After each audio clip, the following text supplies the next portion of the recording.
Hello সুপ্রিয় দশম শ্রেণীর শিক্ষার্থী বন্ধুরা, তোমাদের প্রত্যেককে তোমাদের প্রিয় চ্যানেল লাভ ফর নলেজের পক্ষ থেকে জানাচ্ছি সুস্বাগতম। তো সুপ্রিয় বন্ধুরা, আজকের ভিডিওতে তোমাদের সঙ্গে আলোচনা করব মাধ্যমিক ইতিহাসের চতুর্থ অধ্যায় থেকে একটি 2 নম্বরের প্রশ্নের উত্তর নিয়ে। তো চলো বন্ধুরা, শুরু করছি আজকের আলোচনা। আজকের প্রশ্নতে বলা হয়েছে বঙ্গভাষা প্রকাশিকা সভা সম্পর্কে আলোচনা করো। তো চলো সরাসরি উত্তরে চলে যাচ্ছি।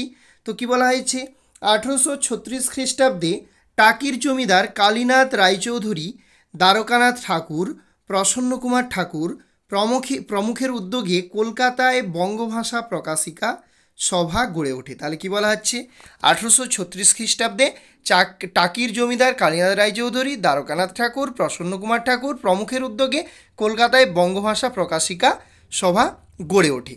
ওকে, বঙ্গভাষা প্রকাশিকা সভার প্রধান কার্যাবলীগুলি হলো, নাম্বার 1, এখানে বাংলা ভাষা এবং সাহিত্যের চর্চা চলত। নাম্বার 2, ধর্ম সংক্রান্ত সমস্ত আলোচনা সেখানে নিষিদ্ধ হলেও ব্রিটিশদের গৃহীত পদক্ষেপগুলি ভারতবাসীর পক্ষে কতটা মঙ্গল অমঙ্গলের তা এখানে আলোচনা হতো।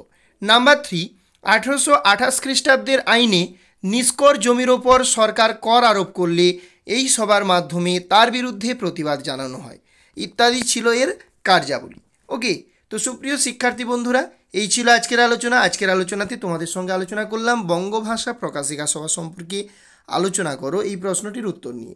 আশা করি আজকের আলোচনা ভালো লাগলো। যদি ভালো লাগে অবশ্যই একটি লাইক করো, সেই সঙ্গে তোমার প্রিয় বন্ধুবান্ধবীদের সঙ্গে ভিডিওটি বেশি বেশি করে শেয়ার করে দাও। আমাদের চ্যানেলে নতুন হয়ে থাকলে অবশ্যই চ্যানেলটি সাবস্ক্রাইব করে আমাদের চ্যানেলের সঙ্গে যুক্ত হয়ে যাও।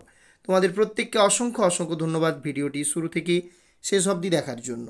জয় হিন্দ, জয় ভারত। দেখা হবে নেক্সট ভিডিওতে।